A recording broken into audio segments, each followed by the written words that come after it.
What's going on, Bulls Nation? Welcome in to CHGO Bulls Postgame. Coming to you live from our studios here in the West Loop, downtown Chicago, on a Friday night. Woo! Black Friday. Woo!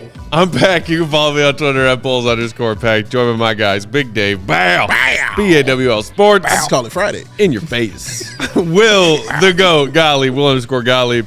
Our pal producer, Joey Spattis, on the controls. What is that? What is going on there, buddy? What's happening there, Joe? Our intro music is awesome. Okay, all right. That's the Joey two-step? The Joey two-step. Joey two-step. Look at it. Oh, man, look at the pointed toe. Did you take ballet back in the day, Joe?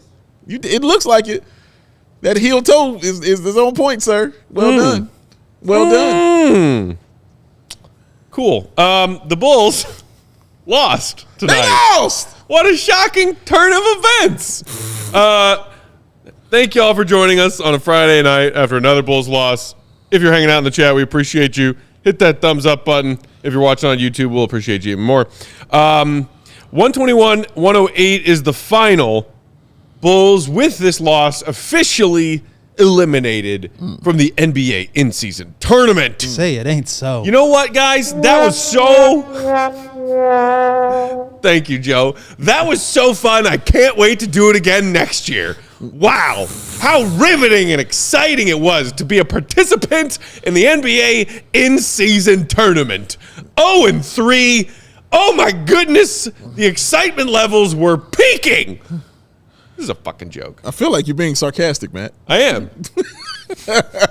It's almost like you know me too well. You guys been doing this together for a while? A little bit. I mean, guys, stop me if you've heard this one before, okay? Okay, all right. The Bulls played like crap and shot like crap in the first quarter of a game. Right. Got down big. Right. Double digits big. Right. 20-point deficit big. Okay. Then stage a half-ass comeback that falls short in the fourth quarter on their way to their 12th loss of the season. You didn't stop me, but I swear you've heard that before. I feel like I've heard and seen this happen. Have y'all heard that one before? You out there, Bulls Nation, have you guys seen this happen before? Man, yeah, that's what it was. Just why mess with a formula that's just so gosh darn successful? Don't we have this sort of relationship with DraftKings where we can like tell them to create parlays for us? Yeah. Because I feel like Bulls down whatever after one. I shouldn't have been afraid to take it tonight. And Zach over 2.5 threes every fourth quarter. Yep. Bulls lose. That should be a parlay that we win every single week. It's true. It's true. DraftKings might not like it if we make them make that parlay and then all the Bulls fans watching take it and we all make lots and lots of money.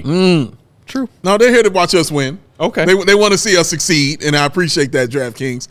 I don't know about the Bulls, though. That was the usual game.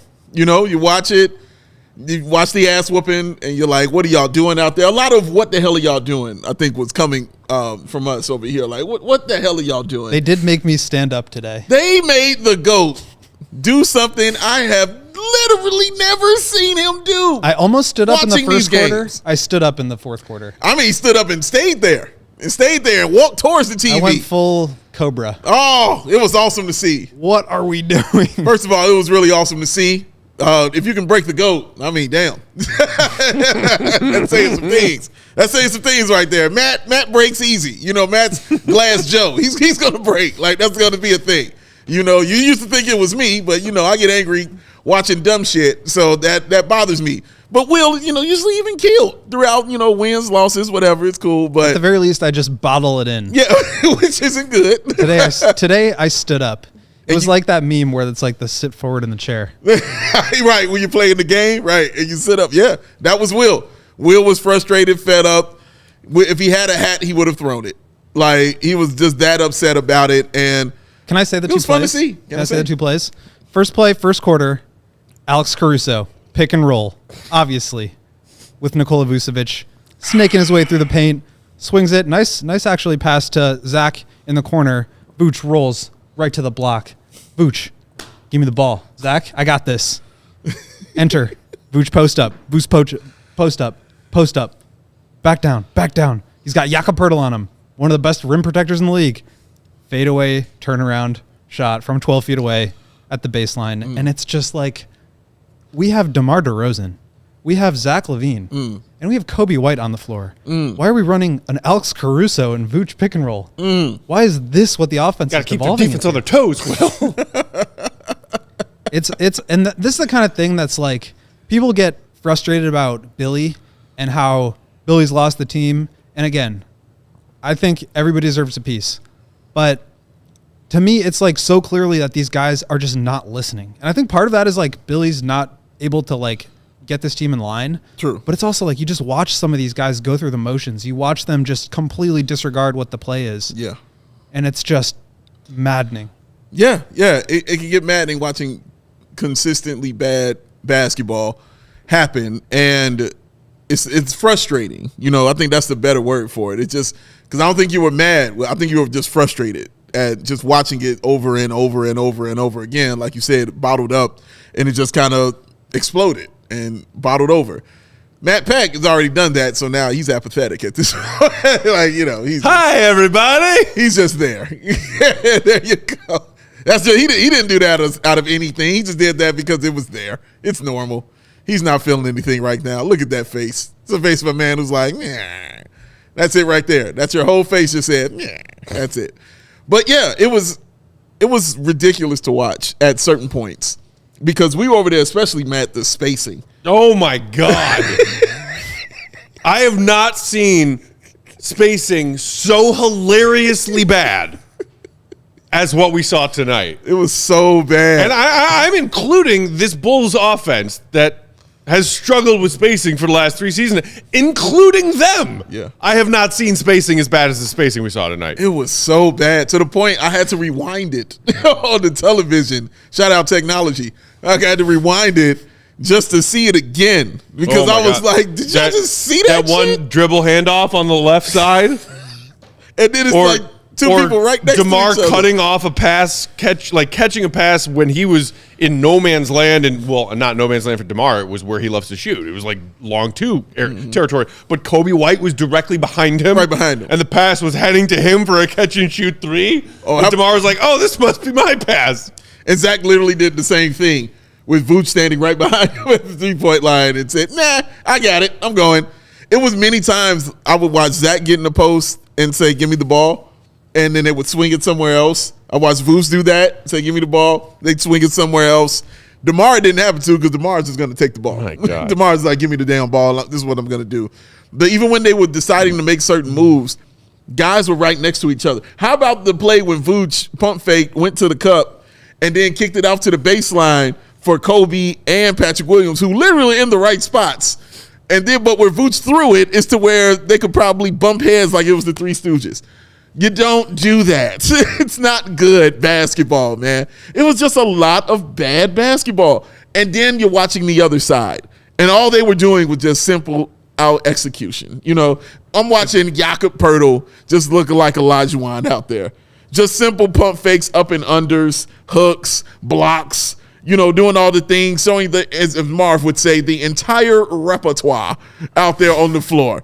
And it was just simply hilarious because I know he's good, but damn, Vooch has made so many centers this year just look really otherworldly. Well, here's the thing about the Bulls defense is that, like Billy always says, we have to defend with 5, right? Yeah. They've got Zach, they've got DeMar, they've got Vooch out there. They're not like one-on-one stopping anyone. No. So they have to like pack the paint. They have to be able to rotate out and scramble.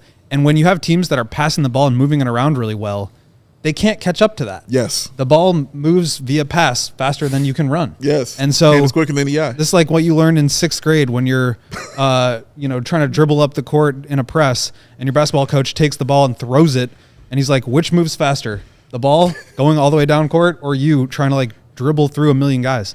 So Wait, hold on. Now, question: is that you in 6th grade, or is that you doing that to 6th graders? that happened to us in 6th grade, and then when I coached a 6th grade team, I was like, You're like, what goes around, baby? I remember that lesson because it was a good point.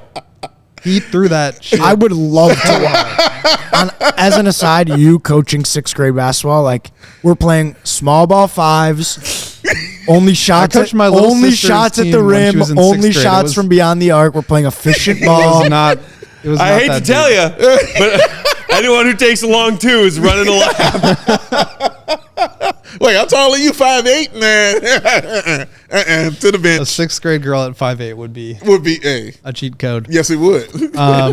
But yeah, I mean, the she's Bulls not playing defense for just you. got roasted, and it was because of the ball movement. And there would be times where the Raptors would go in like 4-minute scoring droughts, and that kept the Bulls close. And it was because they stopped passing the ball, Yeah. or they'd start throwing it out of bounds. But then as soon as they took a deep breath and like started moving the ball again, they just started crushing the Bulls. Yeah.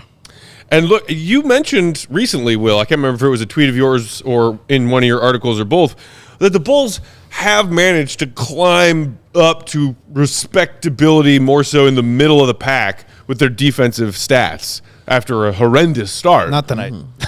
Not tonight. You just talk about how Toronto's ball movement picked them apart. We talked. It's not like this Raptors half-court offense is anything special. In fact, like you said, they have long droughts where they can't put the ball in the basket, and that allowed the Bulls to hang around and kind of come back a little bit. But I don't know how many times I saw miscommunication from the Bulls Man. on off-ball screens. Man. Like, guys just setting screens for each other. And the one in particular that was just like the backdoor lob, and it was Zach's guy and Vooch in the paint, and Zach just watched the guy blow right past him for an easy. I can't remember if he dunked it or if it was laying. Either way, it was a simple, easy two. And Vooch, you saw as he's heading back down the other way, go like, God damn, like clearly frustrated.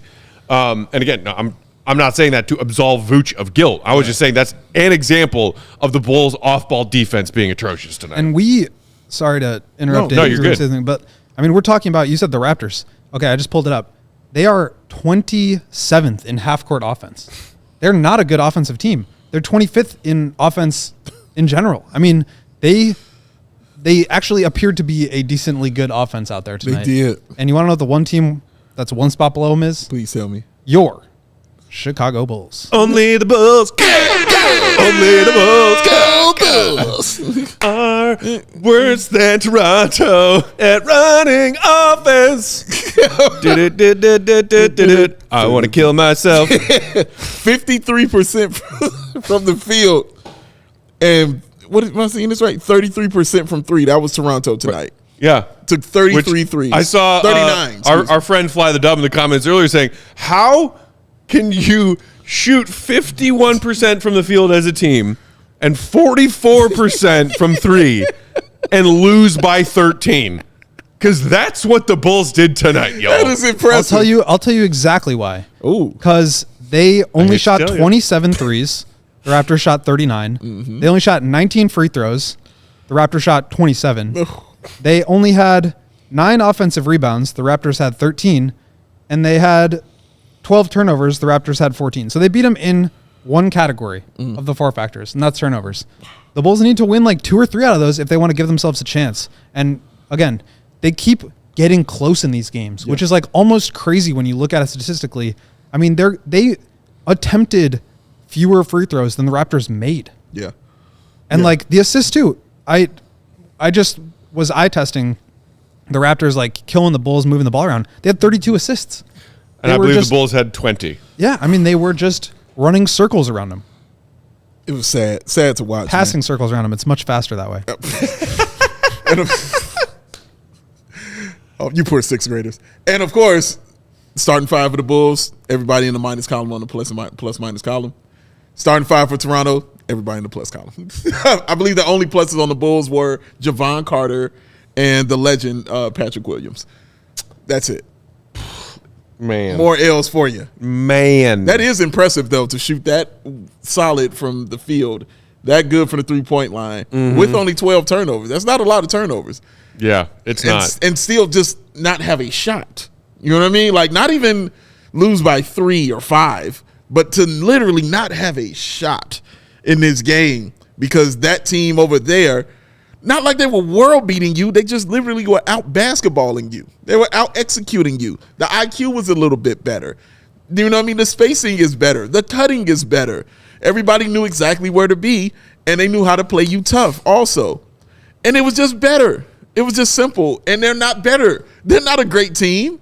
You know what I mean? At all. But look at their record. They're not a great team, dog. They just really are a better basketball than you. That's it. I can't remember who said it in the comments I noticed a few minutes ago, but along those lines, with the Raptors supposedly not being better, somebody in the comments said, and this was supposed to be like the easy game on the schedule for the next couple. Y'all looked at the Bulls schedule for the next couple weeks. Oh, I saw it. Because look, It's going down. y'all better get real comfy with 5-12, because it might be 5-20 in like another. People 10 were like days. clowning me when I posted that tweet a couple weeks ago about how the Bulls had a tough stretch against like the Magic and the Heat. And I was like, yeah, it's 5-7. Yeah. They're like, I don't know exactly what their record is. And then what happens? So since they lost in Detroit was the first Oh, of the man. 5. They won that game actually. So they've lost 6 out of their last 7 games. It's a lot of L's there, man. It's a lot of L's. I mean, look, silver linings. We got to take our first break, and we can continue this on the silver side. Silver lining lining, is we gotta take you our guys first get to listen to some adverts. Just kind of came out that way. Silver lining. Look, this team looks like it's circling the drain already. 17 games in. Bawoosh. You cannot ignore that. You can't. Hashtag continuity. Guess what? It's dead, Arturis. It's dead. It died bloody and alone on the side of the road. It's dead. It's been abandoned. Hashtag continuity is deadsies. 6 feet under, deadsies. So you make your calls about Zach LaVine and Alex Caruso and everybody else. Boop, boop, boop, boop, boop, boop, boop. Hi, 2019s. What do you give us? Continuity is dead. That's just what he did. It literally just happened right there. And each time we watch the Bulls go down big, out of the gate, another trash first quarter, making a joke of yourselves,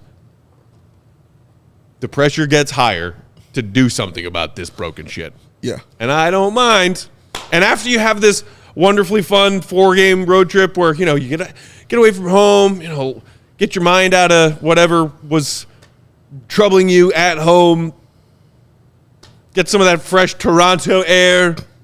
Guess what? Come back home and keep playing like trash. And I hope that they come back home and keep playing like trash in an empty stadium, because that's what they deserve. All right, let's take our first break. Know the funniest part, though? For the tournament, everything you said that had to happen for them to get in the tournament, none of it happened.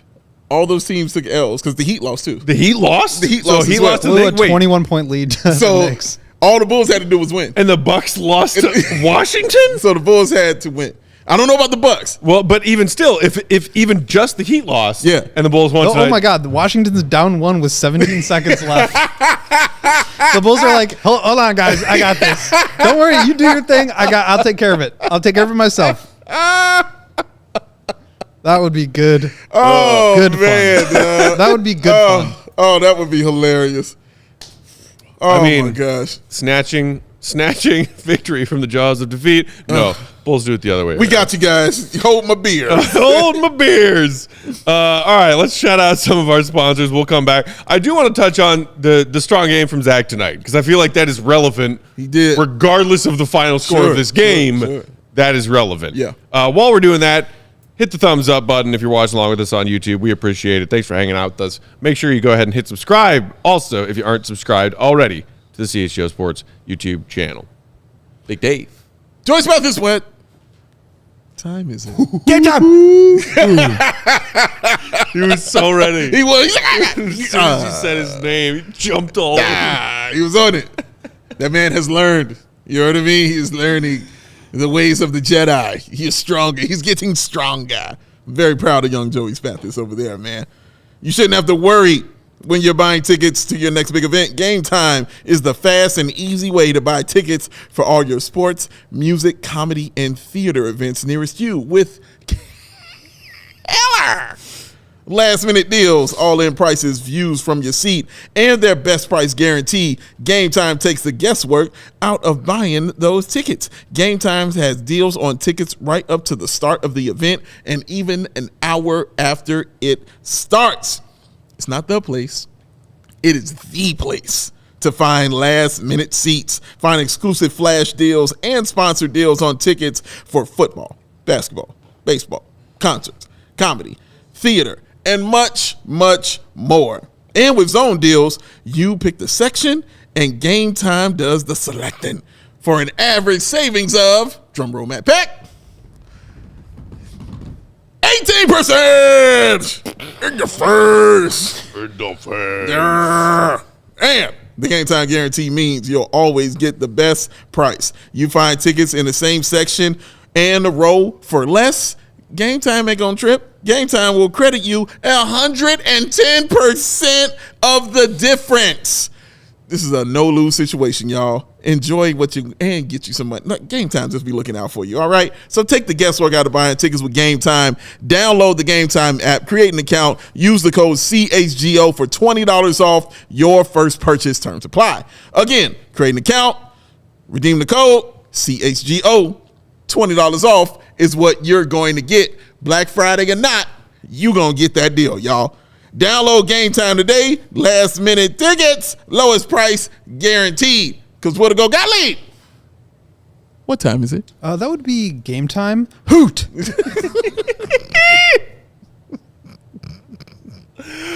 Well done. CHGO Bulls Postgame also brought to you by our friends at DraftKings Sportsbook. In the NBA, the game can change in an instant. Unless you're the Bulls, because you already know the result before we start. But no matter how the action unfolds, you know DraftKings Sportsbook has your back. This week, new customers can score $150 in bonus bets just by putting $5 down on any NBA game, any NBA action. It could be a player prop, it could be a spread, it could be an over-under, whatever you want. Put $5 down on any NBA game to get $150 instantly. Love it. In bonus bets. Love it. Download the DraftKings Sportsbook app now and use that promo code CHGO. Yeah. Again, that's promo code CHGO when you sign up at DraftKings to score those 150 bonus dollar bets when you put $5 down. And tonight's DraftKings King of the Game. And that will transition us nicely into our second block of talking about tonight's game. It's someone who absolutely owed us a King of the Game performance. Zach LaVine. 36 points on very efficient shooting, 16 of 23 from the field. Pretty. Hot damn. Also chipped in 4 boards, 3 dimes. Did have 5 turnovers, but we're going to let that slide. It's not like the Bulls as a team we're great tonight. No. So, I'm going to take those 36 points from Zach LaVine. Okay. And put that DraftKings King of the Game crown on his head. Promo code CHGO when you sign up at DraftKings. Yes. Look, I'm looking at what Henjo just said. As an avid Zach hater, I have nothing negative to say about him this game.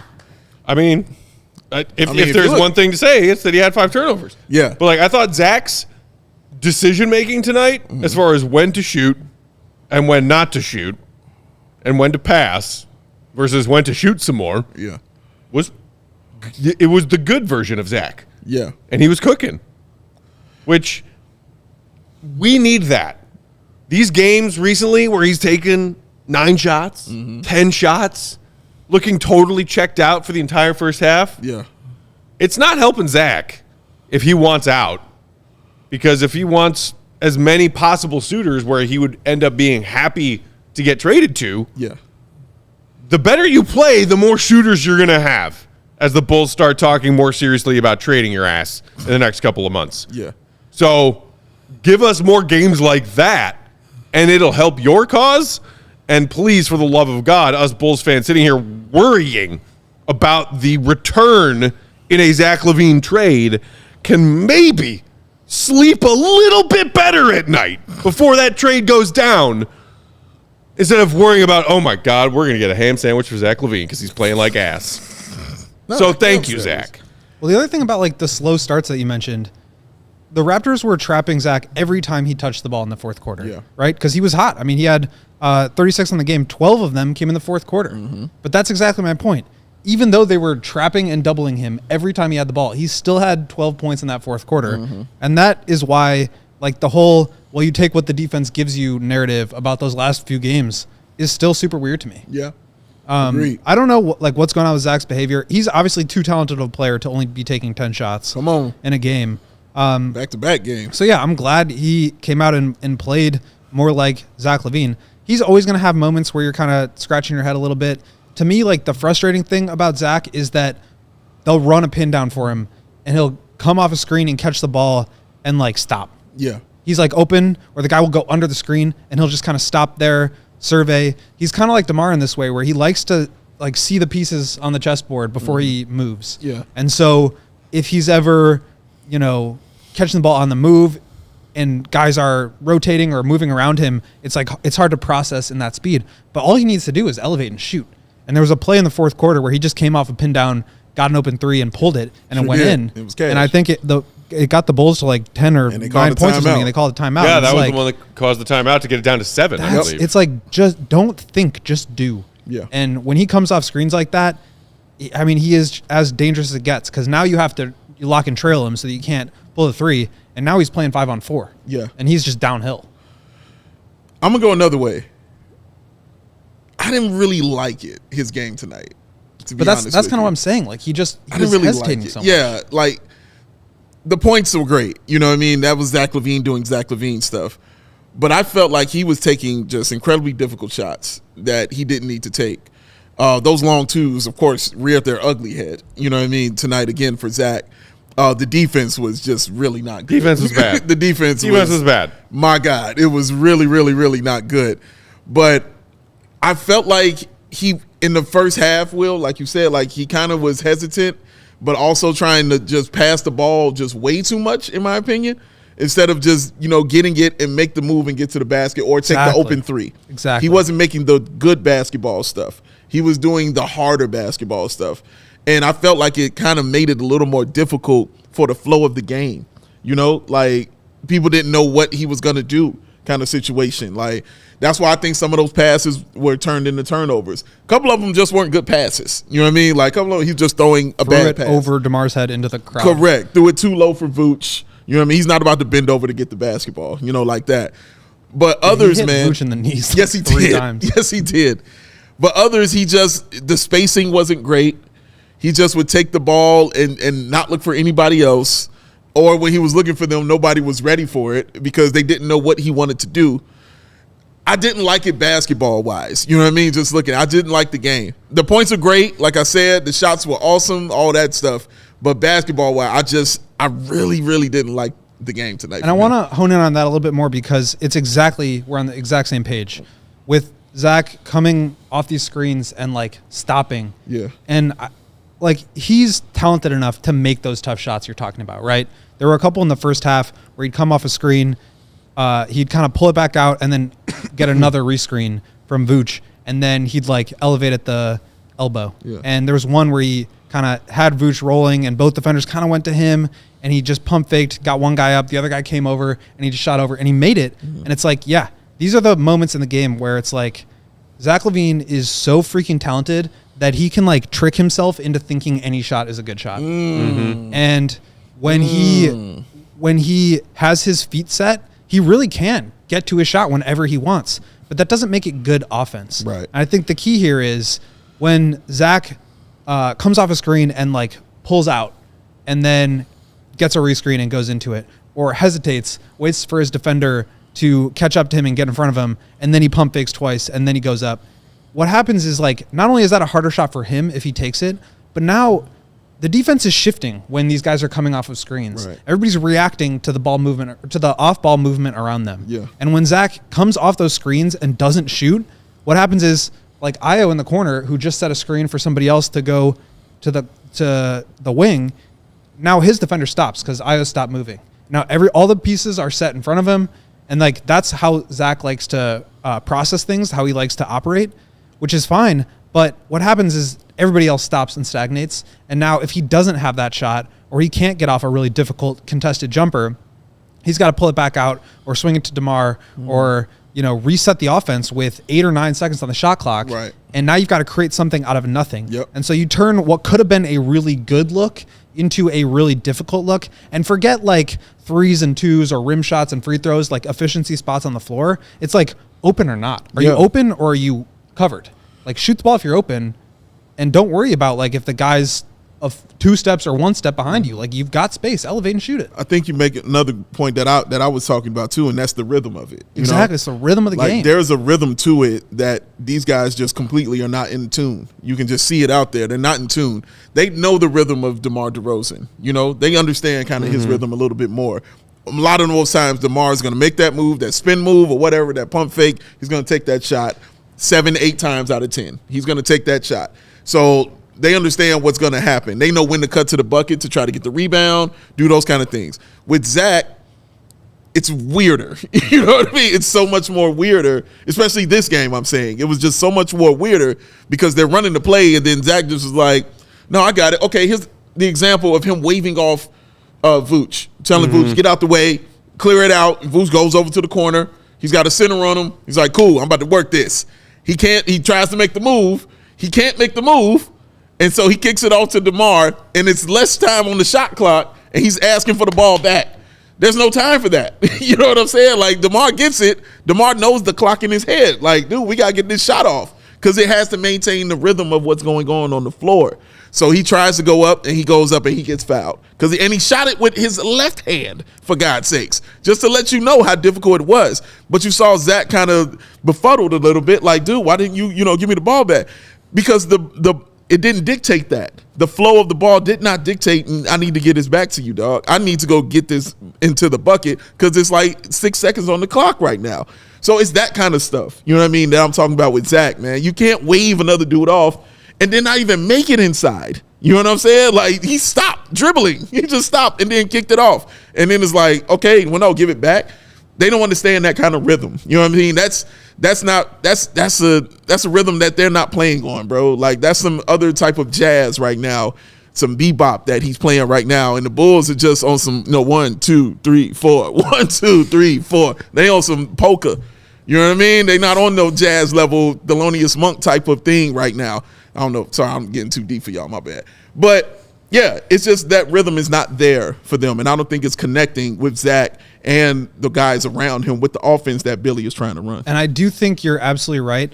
Like, DeMar, when he gets into that same kind of ISO situation, I think it can disrupt the rest of the flow and rhythm of the offense because he's pounding the ball and guys aren't moving off the ball around him. But I think DeMar's a little bit more calm and methodical and aware of his surroundings in the way that he'll get off the ball as soon as somebody comes to double, right. Or at least he'll get and elevate and shoot before that guy can double him. The real problem to me is you can have one guy like that. You can survive and live if you have one guy that is operating that way, but the Bulls have 3. And it's like Zach wants to do that. DeMar has to do that because he can't do the like coming off of screens and spacing from the corners kind of offense. So he can't do that. Zach doesn't want to do that. And Vooch also loves the block. I mean, he wants to play out of the post. He wants to make passes out of there. He wants to get into the paint and, go to work. And like that has worked well for him in his career. It has worked well for DeMar in his career. It has worked well for Zach in his career. And this is the whole point, the whole problem with this team, and why even if the Bulls had Lonzo had never gotten hurt, there still would have been these hiccups in the offense because as good as Lonzo was at moving the ball and being that connected passer, you still have 3 guys that need to stop and everybody else let me cook and get out of my way. And obviously without Lonzo, it's impossible. Yeah. But that's why I think we've all come to this point, whether it took you, a year or a half a year or 3 years to come to this point that these 3 guys together don't work. You can look at any stat you want. It doesn't look good. But if you just watch it and you watch their tendencies and how they want to play, there's just no flow to it. It's all, I know what's going to happen. And that's why they wanted to move off of being so dependent on DeMar to get their offense. It's all the same and it's repeatable. And so the defense knows what's coming and they don't have to worry about any of these, floor spacers because none of them are good shooters. So you just load up in the paint and you make DeMar make tough shots. You make Zach make tough shots. You double Vooch and make him pass it out. But like guys aren't making threes. They're not. Sherman in the comments saying, I'm a Zach hater, but the problem is Zach and DeMar combined. Yeah. They can't both be out there offensively and defensively. The team suffers from it. I think there's a level of fair frustration to the point where we're watching this now for the third season in a row, and we've seen why some of this stuff happens and why things play out the way they do because we've been watching it for a while. I think it was, who was it? Metalhead. Metalhead takes the square in the comments, saying Zach looks like he's just doing disengaged stat padding. He's not acting like being down 20 is bothering him at all. He's just playing his minutes, knowing he won't be here to deal with the losses. I agree with that. I mean, yeah, like I honestly agree with that. That iconic Magic Johnson interview, like the whole "I'm not going to be here" thing, like when he was being asked questions about what trash the Lakers were enduring, and he was like, "Gonna be here." Enjoy it. Thank you for that question. Yeah, I'm out. Right, y'all deal with that. But see, even if that's what Zach's frame of mind is right now, at this point, I don't care. As a Bulls fan, fine. I think that Zach mostly was dealt a rough hand while he was here. Okay. 7 years of trash roster building around him. No support from the organization. Fair. Like, the man has paid his dues, all right? That's fair. You can keep calling him an empty calorie scorer if you want to. I think he's being misused. And yes, he has flaws. The Bulls have not helped masking the flaws and propping up the parts of what Zach does best. But when it comes to Bulls fans who are ready to move on from Zach, just because it means some sort of fresh start for the organization, I agree that we saw Zach take some tough shots tonight. Yeah. And that's why you said you didn't love the Zach game tonight. The fact that Zach took and hit tough shots is why I loved Zach's game tonight as a Bulls fan who's looking ahead to a Zach LaVine trade. Because plenty of playoff-bound teams or teams who may or may not be playoff-bound but still think they can be, a fifth of the way into the season, can look at a guy like that and say, I need that on my roster. Sure. Even if he's my not even second but maybe third option. You a beast.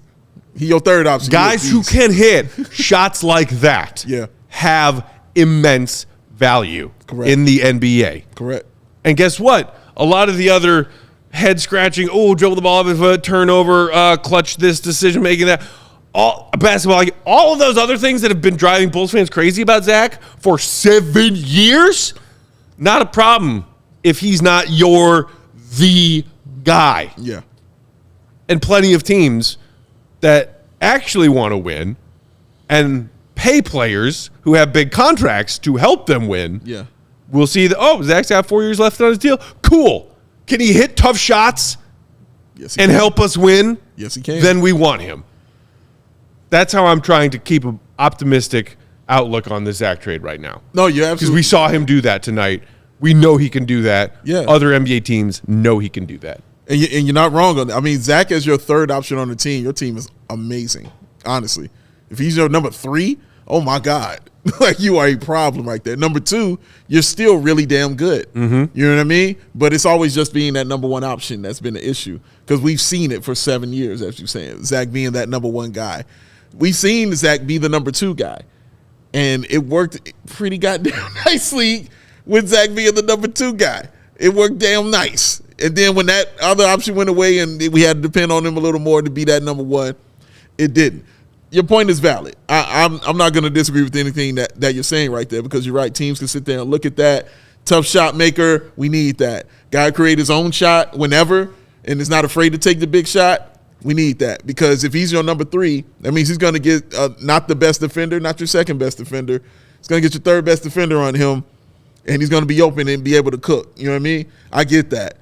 Unfortunately, here with what we're doing right here with Chicago, he's not that yet. You know what I mean? Like, he hasn't made that move to be that number 3 option yet. And so I have to deal with what he is on this team right now.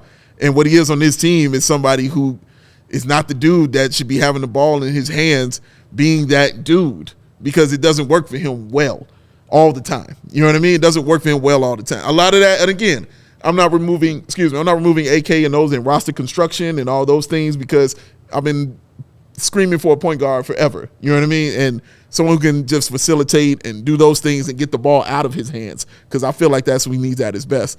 I miss you, Lonzo Ball. But I have to deal with what he is right here. You know what I mean? And I do feel like he feels disconnected, you know, when I watch him play for this team. Having 2 back-to-back games of 10 shots, or 10 shots and then 9 shots, kind of tells me that. Watching him not take as many threes as I watched him take, and I mean just passing them up and taking long twos, kind of tells me that. The pump faking, you know what I mean, kind of tells me that. The fact that you don't even see him get to the bucket and try to go to the line anymore. I watched him do that for about 3 years straight. Just try to, you know what I mean? Try to get there and go to the line, right? That was his move. Remember he had that move where he would put the ball out? Right, that move right there, Matt, and then go to the bucket. When you seen that?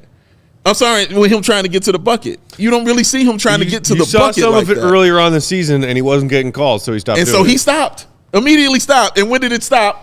When the trade fashion started coming up, right? That's when it kind of stopped. So he's quit that stuff, man. Again, for the record, I am not absolving Zach of anything. But I'm not mad at him for it. I get it. It's the business side of it. Yeah. You know what I mean? I understand it. You know what I mean? I'm not like, damn you, Zach, for that. You know what I mean? I get what you're doing, but I still got to call what you're doing. You know what I mean? That's all. Fair enough. We've got to take a second break. On the other side, we do have an update on Alex Caruso from Billy Donovan, who spoke after the game tonight. Caruso left and never came back after it looked like he maybe got nicked up again. So we'll have an update for you guys about that. And then also, of course, we'll get to some super chats. Yeah. Ooh.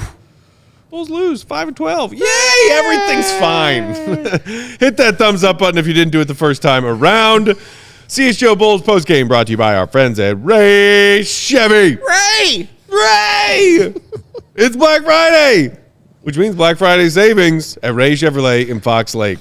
As one of the top-selling Chevy dealers in the Midwest, you'll always be able to shop one of Chicagoland's largest Chevy inventories. And all month long, you can save big at Ray Chevy during their Black Friday sales event, where you can choose from over 100 Silverados in stock. The perfect tailgating vehicle. We still got plenty of football season left. Monday. But that's not all. Get 0% financing with $0 down and 0 payments until 2024 at their Black Friday savings event. And while you're getting stuff discounted, why not also get some stuff for free? Huh? Yeah. Like a free oil change. Man. That's what you get this month at Ray Chevrolet in Fox Lake. Like that, Joe? All you need to do is mention CHGO and your cool crew here at CHGO Bulls, who are giving you the no on these deals at Ray Chevy when you go or when you make your appointment online. Just mention, hey, CHGO Bulls sent me to you guys. Take care of me. Give me that free oil change. And Ray will say, okay, dokey. Super duper. But you got to schedule it by November 30th. Also, buy with confidence with that beautiful thing that we have come to know as the Ray Price Promise. It's simple. The price you see online on their website, the price you pay in store. No fine print, no trixies, no whoopsie daisies. Nuh-uh. Price you see, price you pay. Unless Ray finds you even more savings when you come into the store. Visit Ray Chevrolet in Fox Lake or RayChevrolet.com to get your Black Friday savings. They've been serving the community since 1963. Find new roads. Serving the community since 1963. That's awesome, man. So admirable. Makes me feel like a bag of shit when I read it. You weren't around in 1963. No, I know. I'm just like, well, what am I doing? I mean, you're serving the people right now. I said, thank you. This is what you're doing. This is your job. You know what? You need to, I think you need to just work out some of that stress. You think so? Maybe work it out. If you're about to tell me to actually work out right now, no, Dave, I wasn't. I am leaving. You didn't let me finish. Okay. I was going to say either that, or maybe, hit a sauna. Ooh. You know, or maybe get a massage. Okay. Or maybe get something to eat. Now you're speaking my language. Yeah, because guess what? You can do all those things at the Midtown Athletic Club, baby. Sign me up. They got you covered on any kind of spectrum that you get your wellness correct. They got it covered, man. And they have 4 awesome locations for you to do it in. They got the one in Palatine in the northwest suburbs, the one in Bannockburn in the North Shore, Willowbrook in the southwest suburbs, and the Midtown Athletic Club and Hotel in the middle of Bucktown and Lincoln Park. It is Matt Peck's sister approved. Loves it. And of course, let me let you know a secret right now, y'all. The multi-million-dollar transformation of the club that is taking place in the Midtown Palatine, man. It is launched, and it will be complete by early 2024, just in time for all your New Year's resolutions to get yourself right and to get yourself tight and to get yourself looking like the GOAT.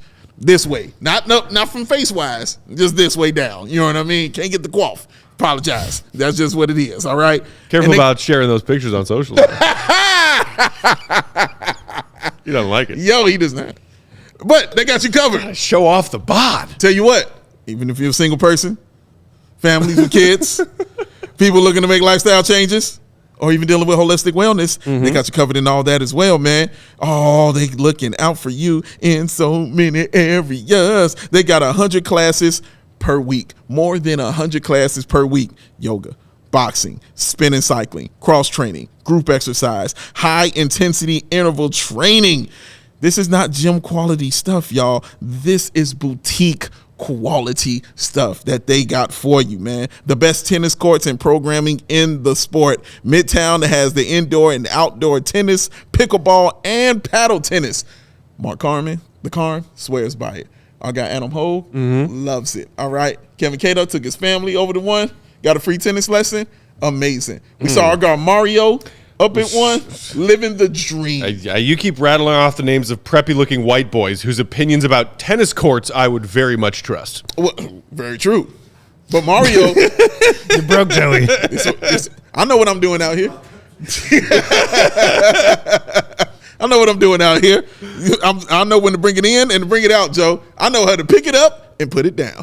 That's what I roll with, sir. So head over to the midtown.com/CHGO. That's midtown.com/CHGO.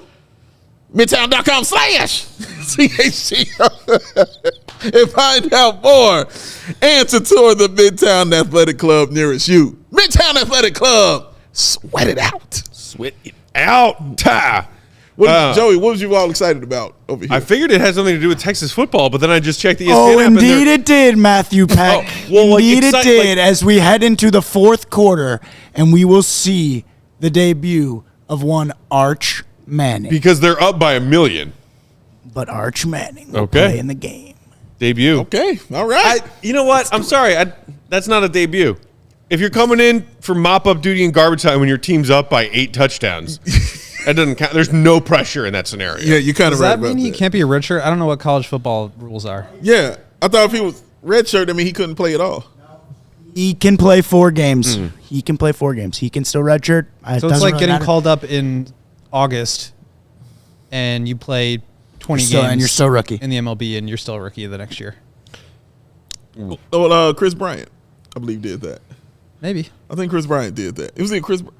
Yeah, I think I'm right about No, the Cubs actually Oh, no, they didn't do tempered that. with Chris Bryant's service time. Right. So he yeah, was upset exactly. with them. And then that's why he and Scott Boras got all pissed and then arbitration. And They just- They tried to sue the Cubs for that. Right. 'Cause they were like, it worked out. you're trying to prevent from having to pay me the money that I deserve. It worked out. All right, guys. So moving on. Alex Caruso left tonight's game. Okay. And actually, it was our friend Stefan No Shout out. who tweeted out a video, and it was actually friendly fire. Caruso got stepped on by Kobe White when the two of them were defending a pick and roll at the top of the key, and then we saw Caruso kind of wincing in pain after that play was whistled dead. Definitely did. Then he left, never came back. Right. Didn't get any updates from Bulls PR during the game. Billy Donovan, after the game, said that Caruso wasn't, quote, feeling great after getting his foot stepped on, and Donovan made the decision not to bring him back.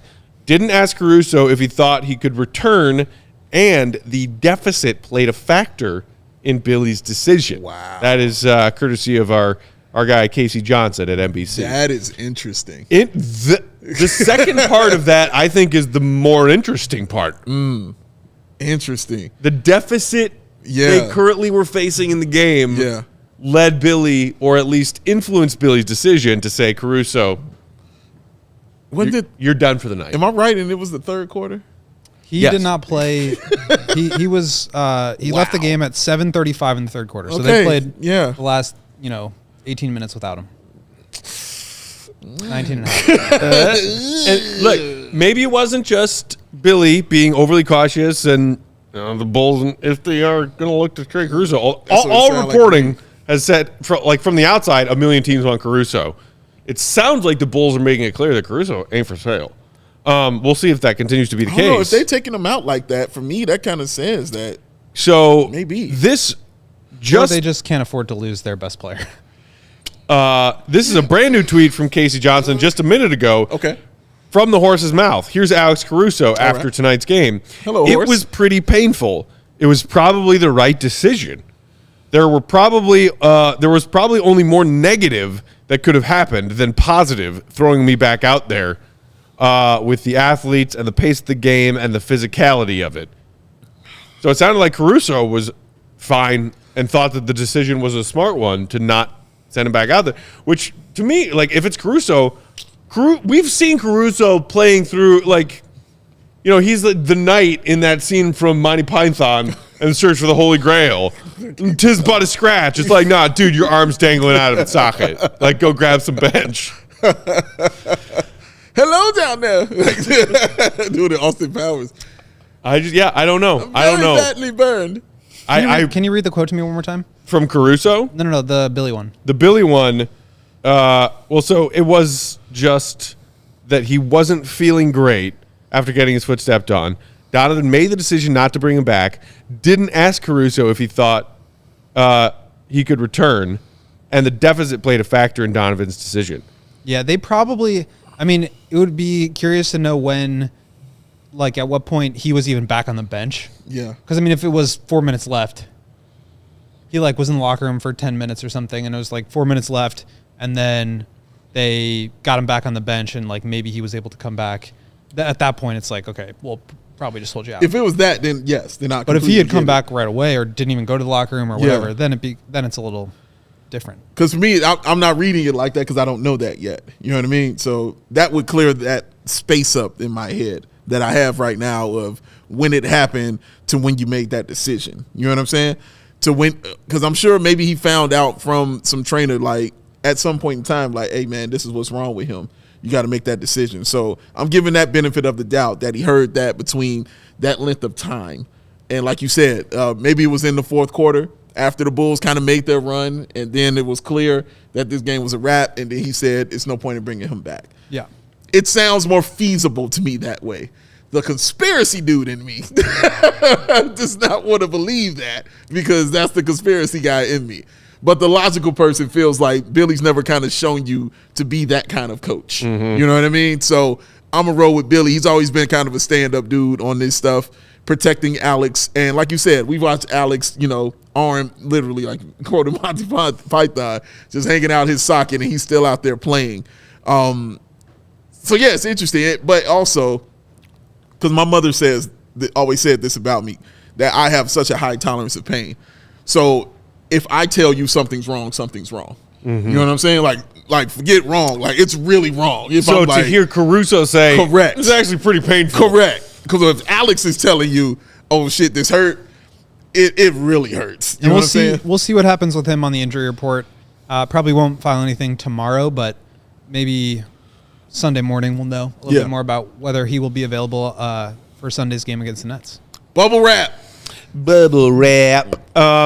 And just because I noticed it as Casey's firing off some post-game media availability tweets here, this quote from DeMar DeRozan, who was ejected from tonight's game, called it, got an early tee, and then I guess he said he took issue with the Raptors bench with the late three that Siakam jacked.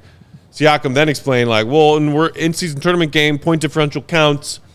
Raptors had actually already been eliminated, so it didn't count for them. But Siakam thought it did. Anyway, the reason for DeRozan's ejection doesn't matter. His frustration level does. And DeMar DeRozan said this after tonight's game. I can't fake it. I'm beyond frustrated. Everybody in this locker room is frustrated. It's from a good place of being a competitor and wanting to figure it out that badly. Put a couple wins together. I really, truly believe that can shift everything for us. End quote. And again, that's courtesy of Casey Johnson. What do you think, Joe? And the truth comes out. Yeah, the truth comes out except for that last part about a couple of wins getting everything together for them. Sure. Yeah. Partial truth. That's how players think, though. You know, they all need is a couple wins, and we'll get back on the trail. Get back on the right trail.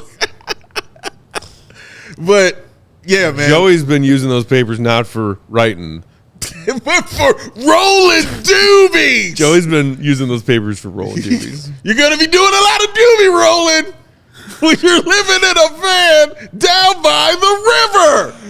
And you're living in a van with Arturas Karnisovas.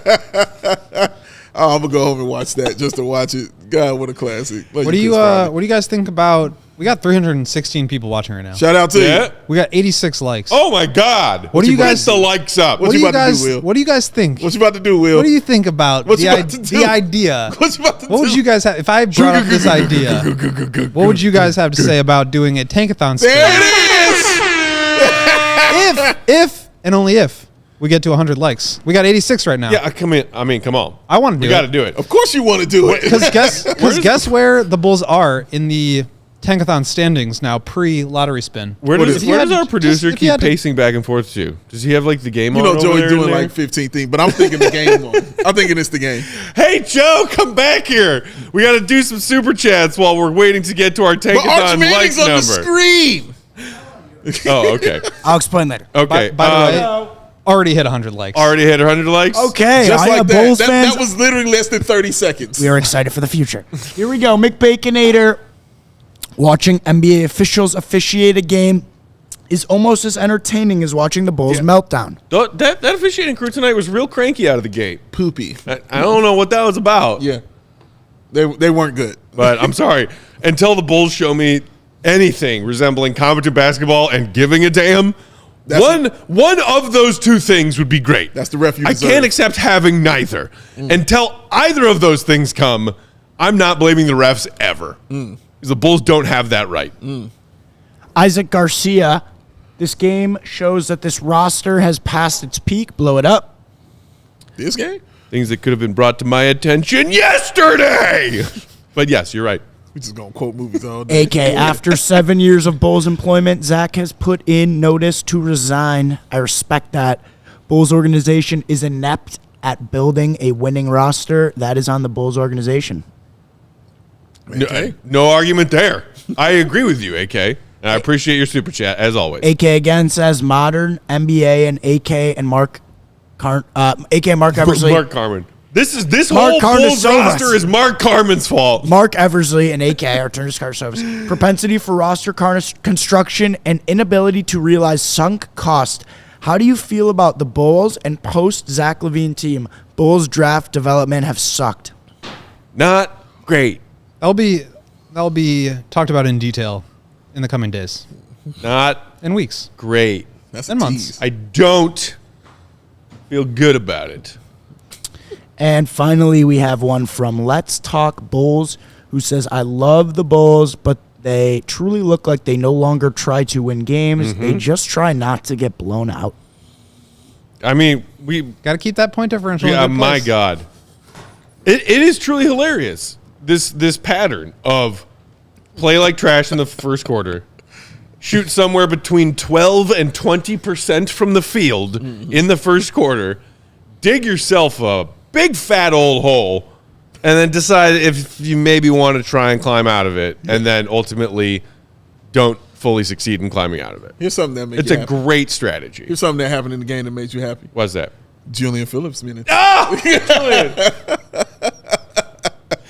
He's my special boy. He got in there in the third quarter, for God's sakes. He got in there. Fully ahead of Dalen Terry in this fully rotation. loaded. He's fully loaded. I mean, and what I liked seeing from that young man tonight, playing his 10th NBA minute ever in his career, yeah, and not garbage time. yeah, Billy went to him early. he did. He made quick decisions. He did. Whether it was cutting off the ball, whether it was attacking the basket on a quick, like, all right, ooh, so the ball just ended up in my lap. I see a lane to the hoop. I'm going up at the loop. Just you know, reacting. went to the loop, went to the hoop, drew a foul. Or when he got the kick out on that corner three, Yep. open, Shoot. no hesitation. Right. Took the shot. Didn't hit it. Nope. Don't care that he didn't hit it. Nope. No hesitation, took the shot. Julian Phillips made quick decisions and Yep. confident decisions tonight. Hey, Pat, might be able to learn a thing or two from your younger buddy, teammate. Sound like some Dalen Terry stuff to me. That's bullshit. All right, we need a spin, Joe. We got to get a spin. All right. Give him the spin. Yeah, say less. I mean, you don't have to ask me twice. A lot of exciting players in the draft. A lot of exciting players. I mean, it's maybe not the deepest draft ever, but No. And We- while we we're getting quickly- the Tankathon spin going, just a reminder, you guys, that our Black Friday sale is still going on. So you Yes. should probably go check it out. After we wrap up postgame tonight, if you're still awake, just, doom scrolling through Twitter because you're a Bulls fan who has insomnia or whatever other reason, take your mind off of it by finding some killer deals. Our Black Friday sale, certain items, certain tees, up to 90% off. Woo! We also have brand new merch, including What? pint glasses. Pint glass! With our retro logos on them. Have a drink on us. Hot damn. I already put a fat Black Friday order into our merch locker earlier today. It's going to treat me and my family members real nice. Oh, love it. Yeah. Savings on top of savings, y'all. Check it out. It's going on all weekend. All right, Joe. all right, Dave. Do the home instead of the mock draft. Wait, what? Click on the. Yeah. NBA home. Yeah, just so it's All the right. teams. All right. By the way, when I asked for that, we had 86 likes. Uh-huh. We're up to 122. There That's we how it go. That's huge. Ask and you shall receive. We should be up there anyways without the Tankathon incentive. Maybe- but Talk still. that too, Joe. Maybe if we get to 150, we could do a second spin. Maybe. Who knows? Who knows? In the meantime, He's getting the drunk on this, important ladies and lesson So much is- power. is one that James Taylor taught us years ago. It's true what they say about the squeaky wheel. Always get in the grease. You got to shower the people you love with love, y'all. All right, ready? Now James Taylor. Yeah, let's do it, baby. All right, here we go. Let's do I it. seen Oh, wait. fire before- and I seen rain. where are we? Where are we in the draft lottery standings right now? We are 7. Gee! Stop me if you've heard this before.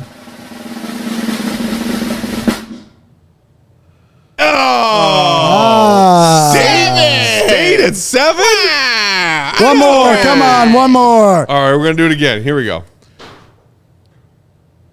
And we moved down to 8. We moved down. Ah. All right, third time's the charm.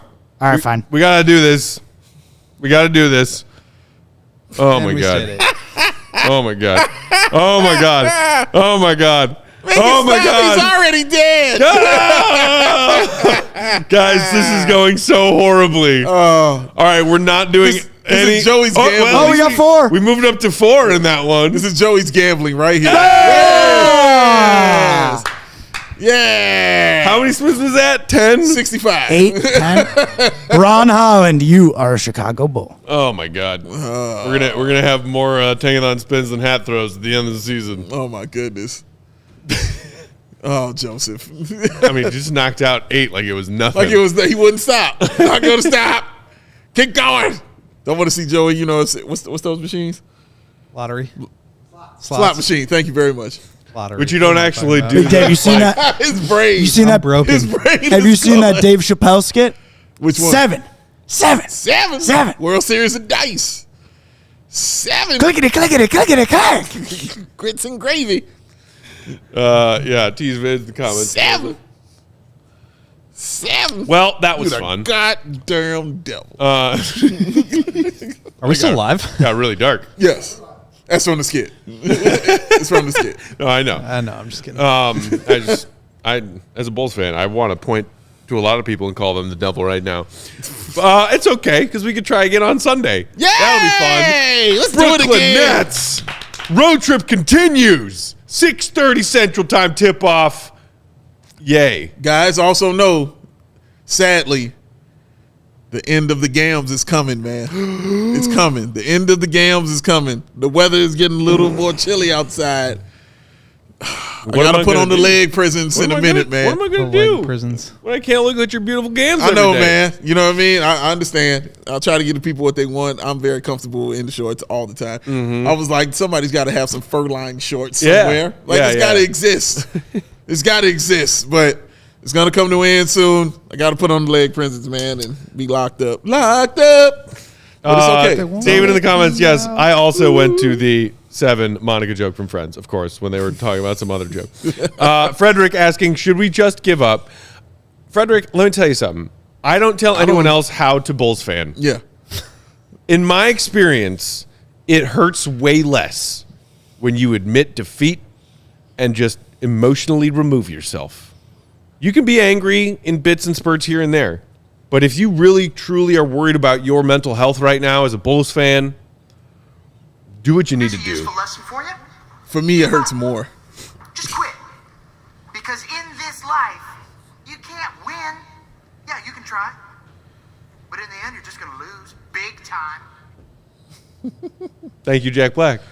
Oh, no. Professor Schneeblay. Oh, no. They have this thing called MTV. Ruined that too with a little Ruin it. thing called MTV.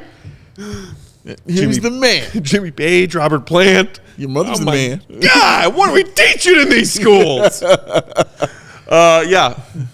Hang on to your hope if you still have some. on to Clearly, your ego. the thread of hope that I'm hanging on to, and I joked about it on Twitter tonight, is my belief in Julian Phillips. That's where I am right now as a Bulls fan. Quitting's harder for me. That's more depressing.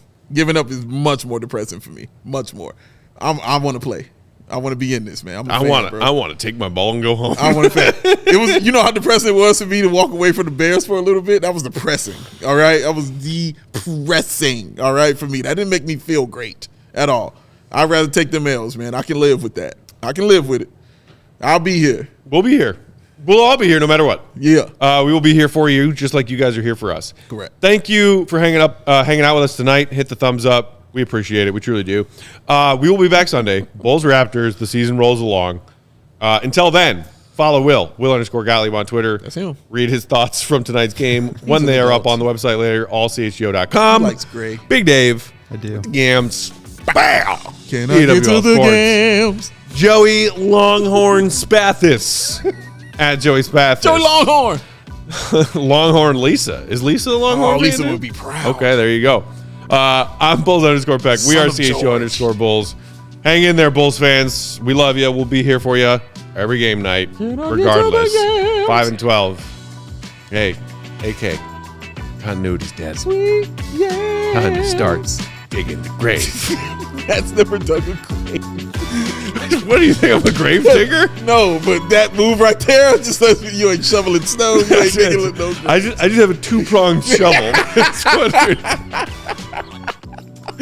We'll talk to y'all Sunday, Bulls Nation. Enjoy your Thanksgiving weekend. Oh, man. See you, Red. Be good. Peace.